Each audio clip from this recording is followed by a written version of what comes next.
What's up, everybody? Alec Rome here again for World College Poker, and today I'm so excited to be here with S4Y founder, multi-million-dollar tournament winner, Matt Berkey himself. Matt, how are you doing tonight, man? I'm great. How are you?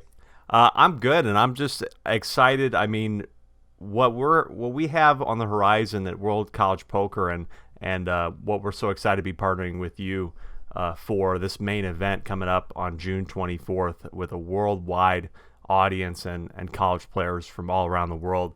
It's so exciting. I just wanted to ask you as we get started with this conversation about lots of different topics, I'm sure, going into your start in poker and all the way through. But what does an event like this mean for potentially college poker players and for the poker world as a whole?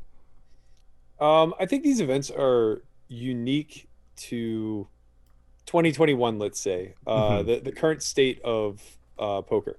And I think that it's a really good bridge between poker and a lot of other successful industries that we've seen bring in a younger audience. So I'm thinking specifically of like chess and esports. Oh yeah. Now, granted, those are a little bit different because um, they're arenas where outside money is what's funding the events. But I think that's largely what poker lacks. And if we can draw upon this younger community, which is significantly larger than the 30 somethings that are in this game, suddenly maybe there is a realm where we have this divide between open games like you see currently at the casino or home games or whatever, and then leagues similar to what you guys have formed at College World Poker. Yeah, absolutely. I mean, you feel like poker is on the cusp of making that next big boom, which is, not necessarily we had the moneymaker boom, we all know about that, but the boom of becoming digitally and culturally relevant again, particularly with young people. I the first thing that comes to mind for me is just the Twitch numbers. Sometimes, I mean, there was a peak that poker was at what 150K concurrent viewers on at one time. Unbelievable, and hopefully that we can make that happen. But of course, you were a college player like myself at one time, going through and started off, of course, in the back of a bus playing with your baseball team. Talk to us a little bit about how you got started and what captivated you about the game so much from the get go at a young age. Yeah, I kind of just got lucky and fell into it. I've never been much of a gambler, which is kind of coincidental because I have a pretty high risk tolerance. Yeah. But yeah, it was one of those things where I didn't drink growing up and I played sports, so it was always kind of difficult being the freshman attempting to fit in. Most kids just use booze as a bit of a lubricant to get their way in there. I was lucky enough that I had found poker in high school with my buddies. And it was just kind of a social lubricant for me. It was a way for me to get in with the upperclassmen and to be like, held in a little bit higher of a regard. By 2003, I was a junior and the moneymaker boom hit. So I was kind of the one leading the charge with the team. We have a lot of downtime, especially as a pitcher. So whether you were talking about long road trips or overnight stays, whatever the case may be, even just weekend get-togethers at the baseball house, it was really easy to coordinate these games, and a lot of people were interested. Just if for no other reason than it was another competitive outlet. Right. Yeah, it's almost it's always funny too. I can think of different poker players that just like that came from that esports arena or any sort of arena of competition that just look for that next thing to sort of hop onto, and obviously that's sort of filled the gap there. Do you feel that a lot of this market that we're talking about with college players is exactly what you described?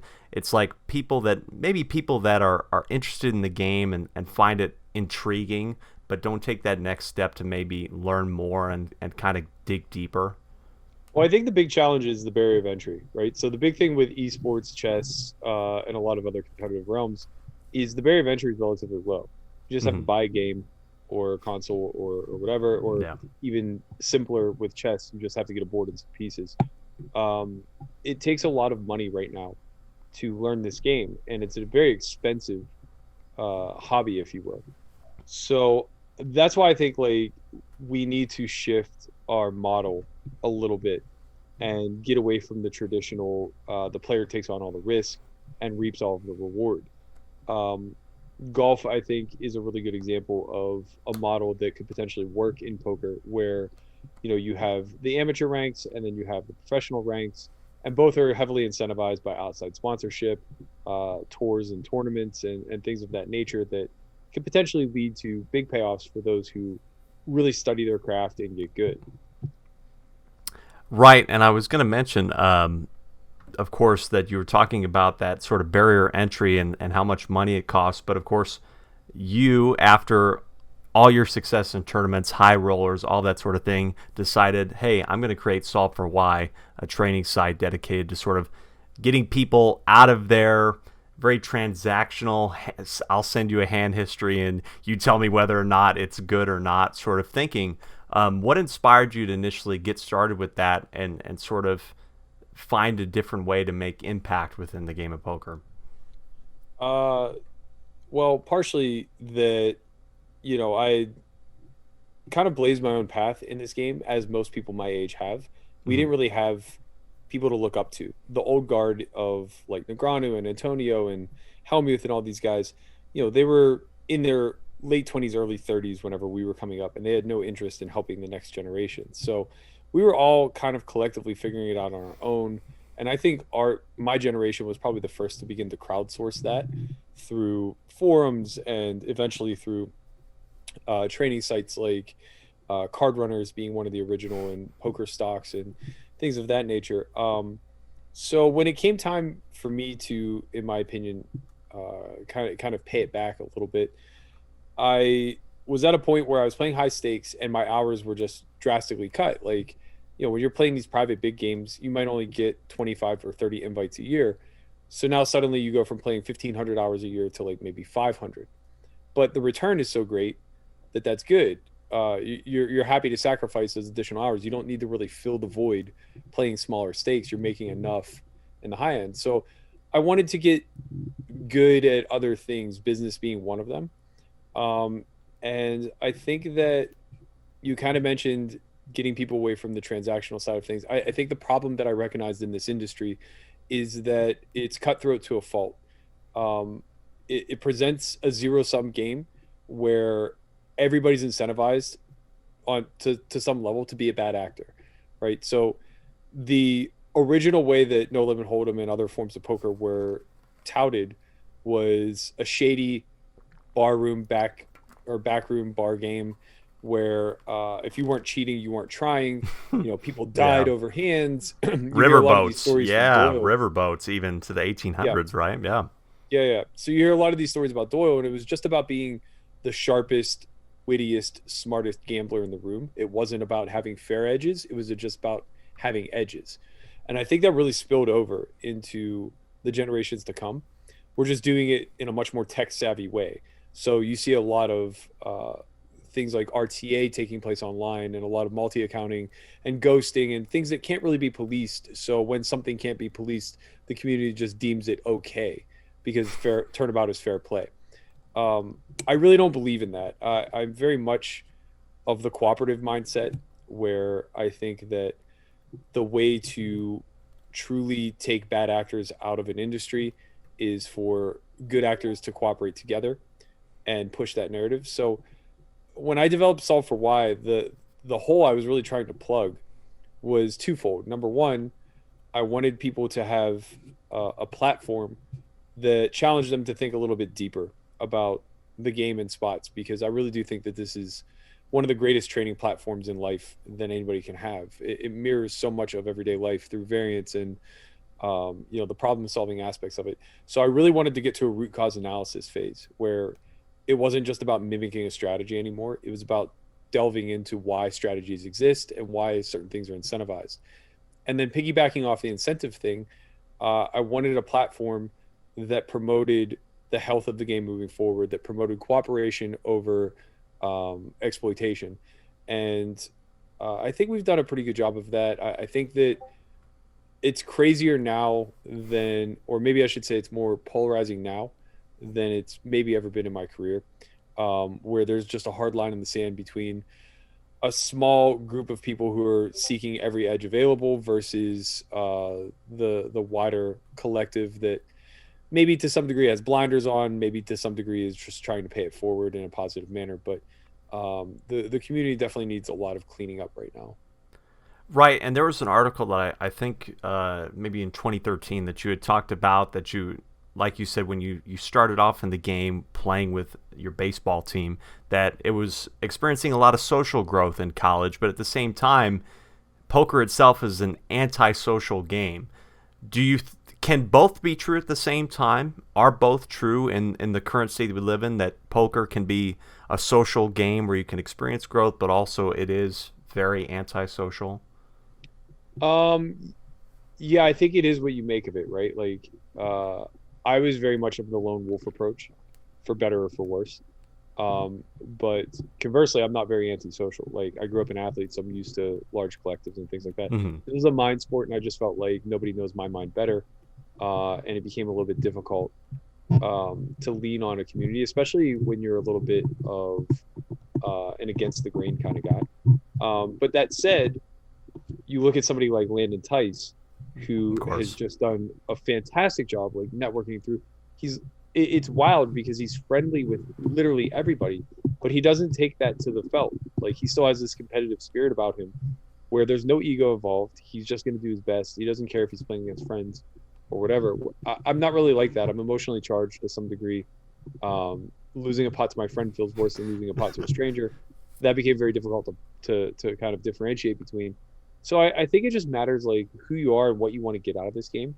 But not to keep beating a dead horse, but like doubling back to what you guys are doing, coordinating this league, it does bring about that sport-like atmosphere where there's room for collaboration, there's room for communities or sub-communities to build, there's room for teams and rooting interest and things of that nature because the players aren't at risk, right? And once you take that risk away from the actual individuals, now we're literally just judging them based on their decision-making process. And I think that that's like a pretty noble endeavor when we're talking about what poker has the potential to be. I mean, absolutely. Like in the liking with chess, the thing that kind of separates poker is that there is such personal risk involved, but at the root of it, the actual game is still a fun game. You don't necessarily have to play for money to experience a bit of a thrill. And I mean, just from my own personal experience of being at UNL Poker and creating a club on my campus, having all the things you just said, the competition between friends, but also then the collaboration of like having a group mission, a group goal of like not only building community, but then maybe facing other colleges or just meeting people from other colleges, I think is probably that social aspect that younger people probably crave, and that maybe the poker world needs to find more of a space for, especially like you said, is it's almost like because I still watch some of the people that you mentioned, the Negranos, the Antonios, but poker, do you think poker needs its sort of heroes, like more heroes, more people to look up to attract more characters, I guess, to attract a younger generation? I do to some degree, but I think that's a problem we're going to have a very difficult time solving. If you kind of look at it, the old guard has just remained in power. And there's a reason for that. They had millions upon millions of dollars in major companies pushing them to become the faces of these industries. So the turnover from Negranu, Helmuth, Antonio, Ivy, Durr, it's impossible. You just can't have it. Yeah. So my generation just like completely got skipped over. You don't really see. We're all self-made, right? A guy like Ingram or somebody like Phil Galfond, they're only well known because of what they've done, what they've contributed, right? No marketing machine has been behind them to say like you should give a shit about this person. They made you care, and unfortunately, I think that that's going to be the path moving forward because I don't really see how we can ever duplicate what was done by these major online corporations that were just cherry picking individuals and saying like you're going to be the face of an industry. Yeah, I mean it's definitely tough. It's in trying to replicate sport, and trying to have our Trevor Lawrences and our Devontae Freeman's, all of those sort of characters. You don't have those pieces, and just yeah, it's hard to pluck more people and more unicorns out of obscurity, like a very special time in the moneymaker boom, and in that area. Um, I guess in a bigger sense. Oh, I did want to go back because you mentioned Landon, and I checked out. I heard of Landon's name. I would say maybe about a year ago, and he and I are not that far away in age. I'm 20. He's like what, 22? Is he Yeah. 22? Yep. And I'm like, how in the world is this? Like he and I are. It's almost like seeing the star quarterback on campus. Yeah. I had a class with a quarterback on my football team my freshman year. I'm like, that person can't be my age because Yeah. what they've done is just so impressive. So how is there any way would somebody sort of model what Landon has done in the poker world as a young person, just in within 2 to 3 years? Yeah, it's kind of tough, right? Because he's a little bit of the perfect storm. He's incredibly studied. He put in the work. Like that's something that I think will ultimately always get lost in conversations about Landon, is that people will very quickly forget just how polished he is at such a young age. So first and foremost, obviously that's like a necessity to being able to facilitate any sort of limelight or potential high stakes career. But what sets him apart from other young crushers who have a pretty high ceiling and high earn potential is he's just very gregarious in nature and wasn't afraid to put himself out there, which is difficult, especially 21, 20, whatever, when you don't really have receipts yet. Yeah. And it's extremely difficult if this has been your sole source of validation up until this point, which for a lot of guys that age, that's just going to be the nature of the beast, right? Like I poured myself into baseball. I 100% validated myself through how I was performing, period. There was nothing else in my life that mattered. And to be that good that young, it's pretty probable that that's going to be your trajectory as well. So for him to just kind of throw caution to the wind and just say like, look, I'm young and I'm hungry. And I'm going to put myself in front of a bunch of really talented people or really influential people in the industry and just let them, just basically offer value to them and see what they'll do for me in return. It's really sharp, but it's also just like a really courageous thing to do, I think. I feel like most people on the outside looking in that are quite jealous of Landon's situation and think he's just been handed the golden ticket don't really understand how willing he was to do everything that those around him weren't. Yeah, and he's likable. On the outside, he's just like he doesn't feel like a celebrity in a way. Mhm. Like he does feel like somebody, like I said, that I literally could have met him on campus at my place and it wouldn't have been I wouldn't be shocked. Like that's the sort of feeling, and I think that's why plenty of people are attracted to him. The child of the sim, I guess.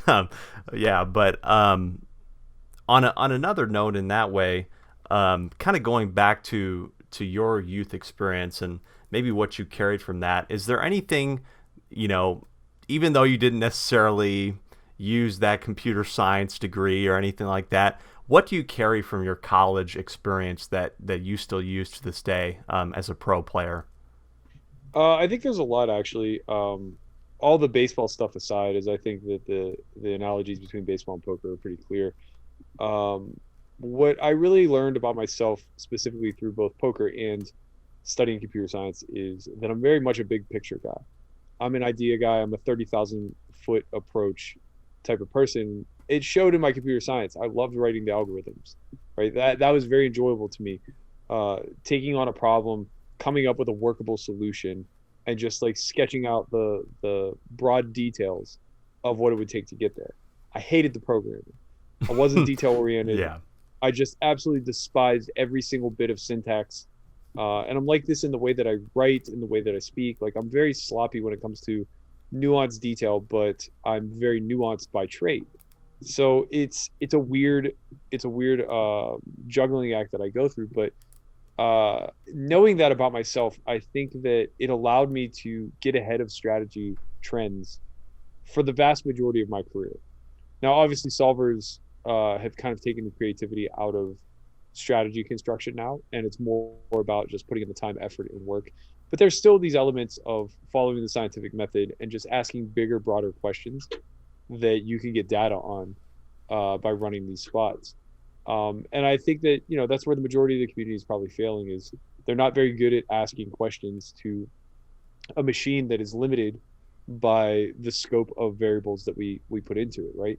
So basically, it's one of those ask bad questions, get bad answers kind of devices, and it's not the machine's fault; it's user error. Um, so I think outside of what it did for me early in my career when we were just all firing from the hip and trailblazing, I think it also helped me stay relevant and transition pretty easily into a more data driven type of sphere where the game becomes a lot more analytical than it had been in the past.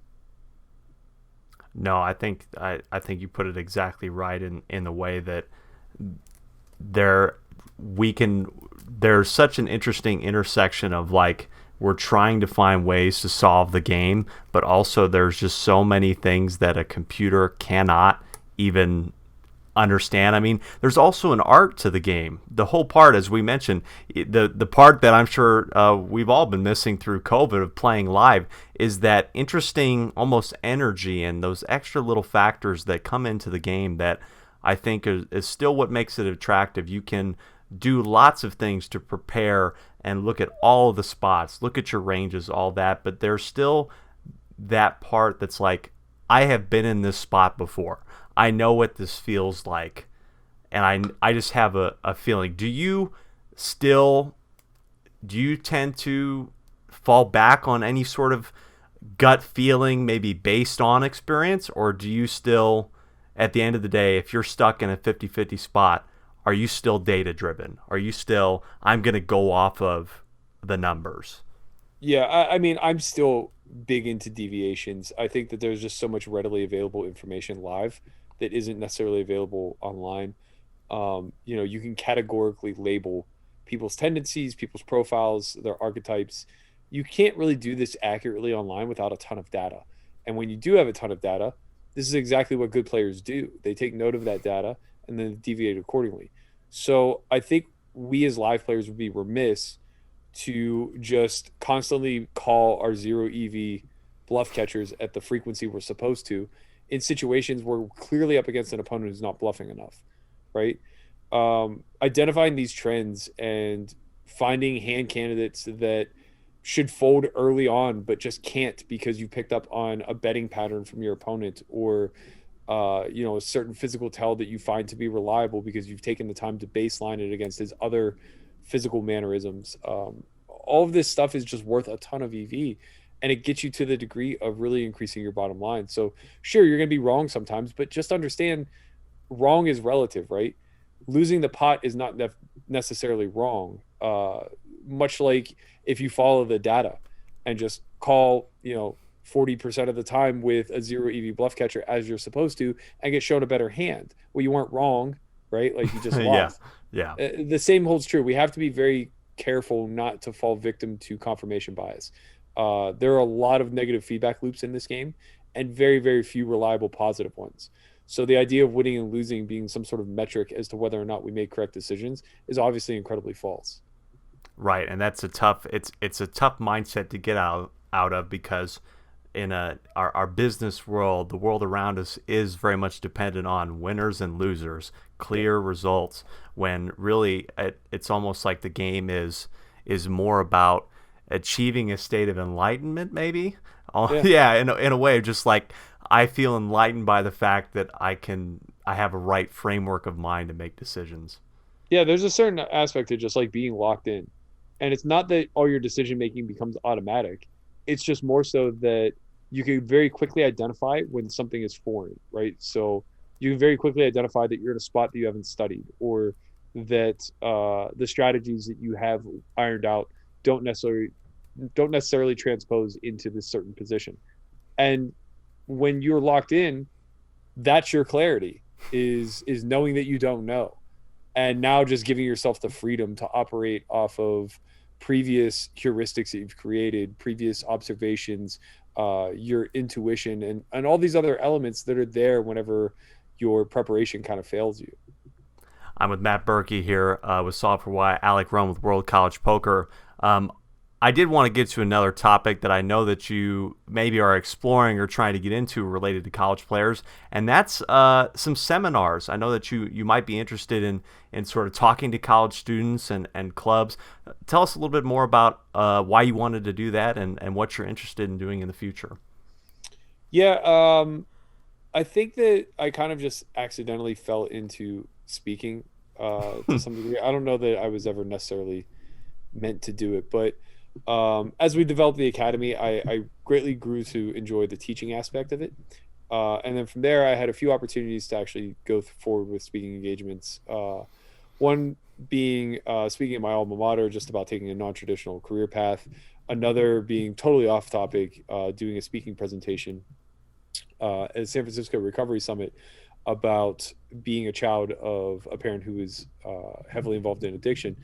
And what I noticed is that I greatly enjoy writing, and it translates pretty well because I write the way that I speak. Hmm. So really all it just gave me the opportunity to do was force myself to sit down, write pretty long creative pieces, and then chop those up into actual speaking engagements. And there's just like a lot more reward to that, to the public speaking aspect of it.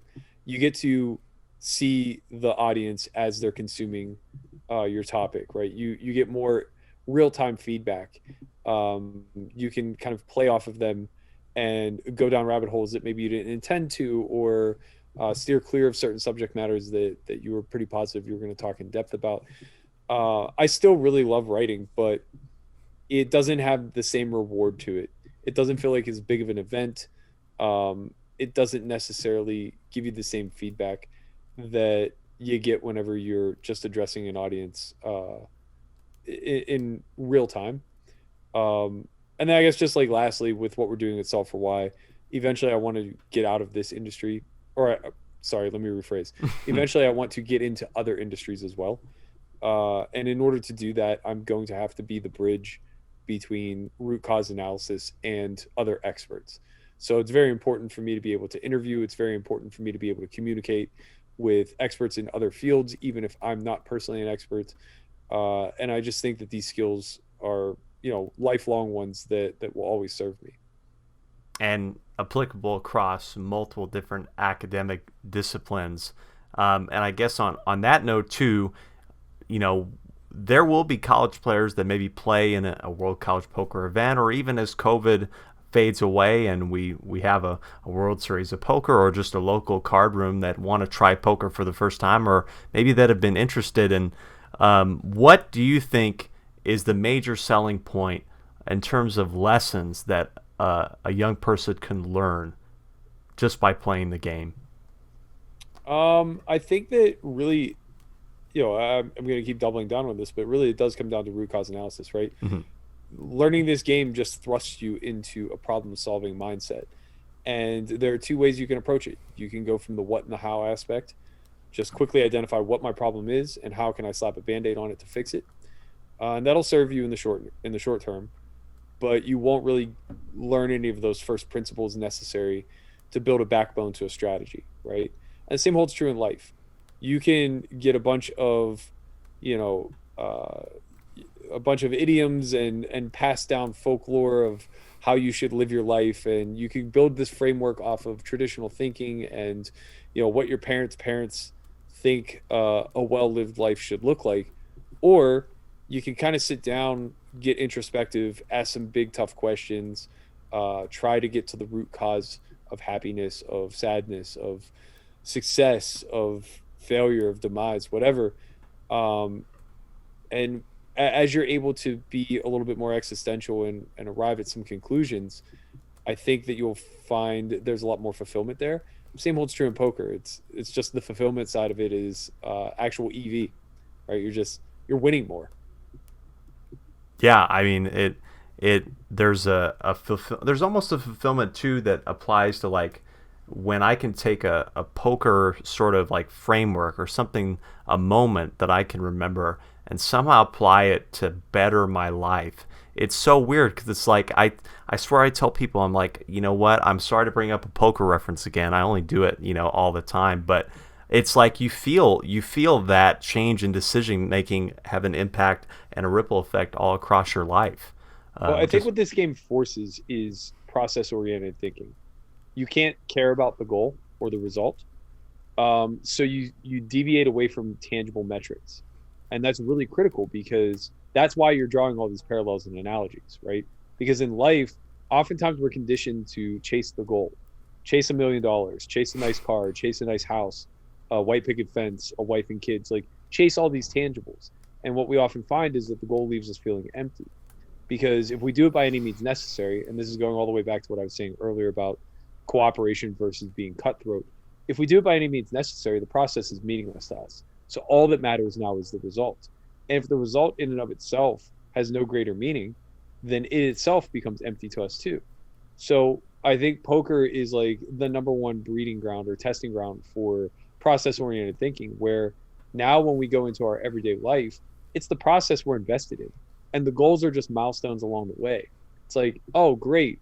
I heavily invested into my better my well-being and my physical or my physicality and things like that, and I fell in love with the process of working out or being mindful or meditating or living my virtues or whatever the case may be.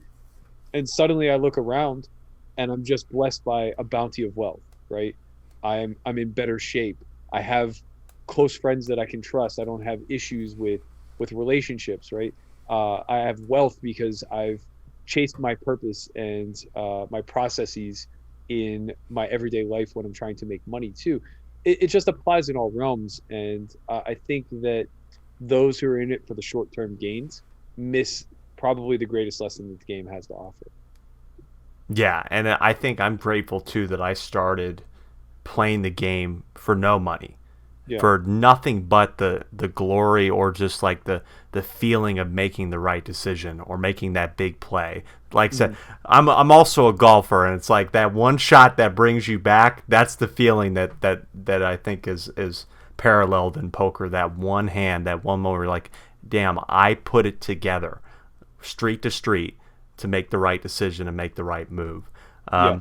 Yeah, and on another note, one of the things that I discovered when I discovered S4Y was your unique way to present poker, which is poker out loud, where you have everybody blare something in their Beats headphones and actually talk out loud about what they're doing, what they're analyzing, what they think somebody else is doing. Talk to us about why you chose to record these sessions and what you thought people could take from poker out loud. Yeah, I think that part of it was I just wanted to strip away the mystery. I know myself, the majority of the times that I failed or sabotaged the most in this game were situations where I was up against an opponent that I deemed to be competent, but I knew nothing about. So I would just let my mind run wild and start making wild assumptions about what he knew that I didn't. So everything was skewed through this lens of well, he chose this bet size because he knows something that I don't, or he's preying upon some weakness in my game that I'm unaware of, or whatever the case may be.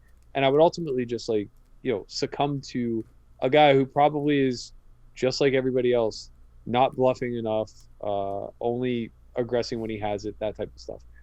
Um, so the idea behind Poker Out Loud was just like, well, why don't we force people to articulate their strategies? Because when we came up with this idea, it wasn't like it is now, where there is a relatively common baseline for strategy, right? We're talking about like 2016, when most people were still firing from the hip. So it's like, I would love it if I could hear some high level players speak through their thoughts and tell me exactly why they arrived at the decisions that they did. And if you watch season one, it was a lot of that, right? It was very much street poker. We were just kind of like going at each other in spots where we were trying to anticipate how the other person was thinking and making appropriate counter strategies and counter moves as we went. Um, I think that the value has maybe shifted a little bit in that now it's a means for articulate players to demonstrate their study and what they know about baseline as well as what causes them to deviate. A lot of our audience wants to hear recreational players talk. And what we've come to find over the course of 4 or 5 years is that most people, and this was true in 2016 when we came up with the concept, most people are devoid of thought. So the reason why poker was so soft for so long wasn't because people couldn't articulate their strategy. It was because they didn't have a strategy, right? So even really good players back in 16, we could have stuck them down at that table and they wouldn't have had anything really to say. A matter of fact, Negreanu came up with this idea first, like way back in 2011. And if you can find old poker VT clips of them doing this, it's like Mark Denif, Negreanu, and a few others. They're literally comical. I mean, like there's nothing strategic being said. It's more so just like talking about how they're going to get the other person to do this by this sort of metric, and how funny it's going to be when the other person screws up.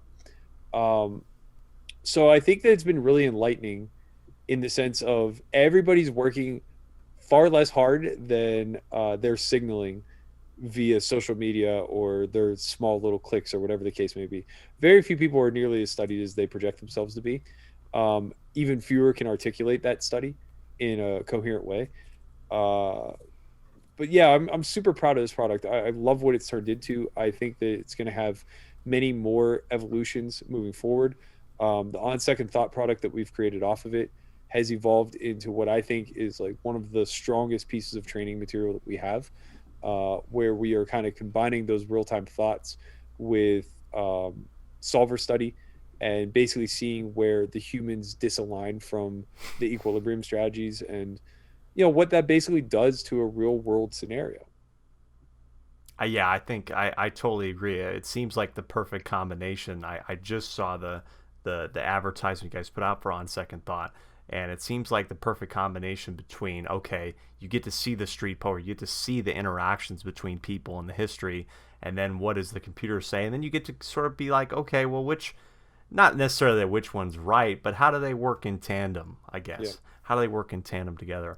No, I just it's a different style, because I also feel that sometimes when you're watching, because like most of poker media that I grew up on was WSOP on ESPN, and it was that very much flashy, like, this, I'm going to get this person tilted, or I have a rivalry with this person, I'm going to go after them, pick a hand and just do silly stuff and make it look like I know what I'm doing and I'm some sort Right. of player, versus this is giving the academiacs, and people that really want to go deep, that vessel to understand and be vulnerable in that way, or Yeah. as you said, maybe expose some of the people that don't necessarily have a strategy in the first place. Sure. But Sure. yeah.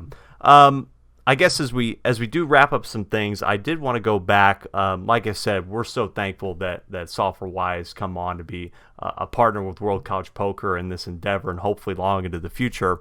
And as a part of our main event, you're giving away a 3-day trip to Vegas to train with you guys for the runner-up of the World Championship. As an official World College Poker partner, I mean, what are you looking forward to there? I mean, that's going to be an amazing experience for one lucky person. Yeah, honestly, just having been so close to Landon over the last year to 18 months, I'm excited to see how how easily repeatable that is. Um, I imagine somebody who does really well in this event and ultimately comes in second place or whatever is going to be pretty sharp. So it'll be nice to have almost a fresh batch of Play-Doh, if you will, to kind of work with and mold. And that hunger is just like you can't duplicate it, right? Like there's just something very special about a young college person who is hungry and may not be battle tested, but also isn't jaded or beaten down by the world or the game yet. So there's just like a lot of hopeful optimism and a lot of hunger to make massive strides in a short period of time. And that's kind of like what the academy is, right? It's a 3-day immersion where you get out of it what you put in, right? Like for some people it's going to be overwhelming, for others it might just be a nice refresher, and then for some it might be like that massive jumping off point where a few things just stick with you and click. I've done a lot of seminars in other industries, be it public speaking or mindset, performance, or whatever, just so many arenas where I want to get more educated. And you can't become an expert in anything in 3 days, but when you pick up a couple of nuggets that send you down the path towards that expertise, it becomes well worth any amount of time or resource that you've invested into that short period. Yeah, and I'm sure it's going to be an invaluable experience for somebody, especially with just to have that unique. I mean, to Vegas, Matt Berkey, just that whole experience to be able to immerse yourself in the game for 3 days, and like you said, maybe take that one thing that might lead you on your own journey in poker, and maybe a bracelet winning one. We never Yeah. know. Yeah, it's so excited that you guys are doing this. Now, not everybody can be that lucky. There will only be one person to do that. But for other college students that might be looking for training from Solve4Y, what do you have available for them, and what do you have down the docket that they can do to get those same Berkey nuggets? Sure. So currently we have a free roll access pass for Solve4Y TV. So if you go to solve4y.io and sign up for the free roll pass, it has currently 3 whiteboard curriculum courses in it. And what they are is like basically short tutorials, if you will, that are trying to get across one small nugget per. So they're 3 to 5 minutes, animated, fast, very visually stimulating. We're trying to really engage with all different types of learners here. But the most important thing is that it's free. Secondary to that, we'll be adding some courses. Some will be new, some will be from the archives. That'll all be up there on the free roll site, as well as our to be determined documentary, which is launching this Friday. That'll be up there for free for the first month. Beyond that, we obviously have the monthly subscription site, which is $49.99, where every month we drop a course by one of the coaches. Usually it's 6 to 7 videos. We do a monthly mastermind. We do a monthly office hours for all members to participate in, as well as a weekly Poker Out Loud and to be determined. I believe we're trying to work something out where we offer a heavy discount to all members of College World Poker Tour. Not tour, sorry. World College Poker. You're all good. You're good. You're good. I just meshed them all together. The College World Poker Tour series of online of things. Championship in the spring. Yeah. But yeah, no, we're trying to get the price down. Obviously, I understand that the barrier of entry is probably one of the biggest things that prevent young people from entering the game. So we don't want to additionally tax them. It's just a matter of figuring out if we can work it out on our back end is all. Yeah, and to check out more potentially on that, World College Poker will have a subscription service combined with lots of other great partners and content. But again, we're so glad the Solve4Y is going to be a part of that. You can check that out at worldcollegepoker.com. One last thing before I let you go, Matt. It's been such a great, deep conversation with you here about all different aspects. But I know that you are a bit of a legacy guy. You do look to those big goals, the big abstract things. So what do you want your legacy to be in this game when it's said and done? Oh man, this changes so often. I think if you had asked me 10 years ago, I would have wanted to be like the most highly decorated player, be it in the cash realm or a tournament, whatever. Like I would have just wanted everybody to just sing my praises and say that guy was great. As I get older, I really don't care very much about that. I think the talent is very subjective, and it's a competitive sphere. So we are much more likely to say negative things about one another than positive. I think that I would want to make some worldly impact on this community, if not on society as a whole. So if there's something that I can tack onto my legacy, I hope it's that I came up with some sort of ingenuitive way of progressing the game forward, or leaving my mark on my peers and or society as a whole. Well put. And Solve4Y, like we said, is the way, is that overarching symbol of that goal that you have, and we want everybody to check it out. Solve4Y.io, correct? Yep. And of course, follow all that on social media. Berkey's got Instagram, Twitter, all of that. Check everybody out. And Matt, thank you so much for being with us here today on World College Poker. Really appreciate the time. I appreciate you guys.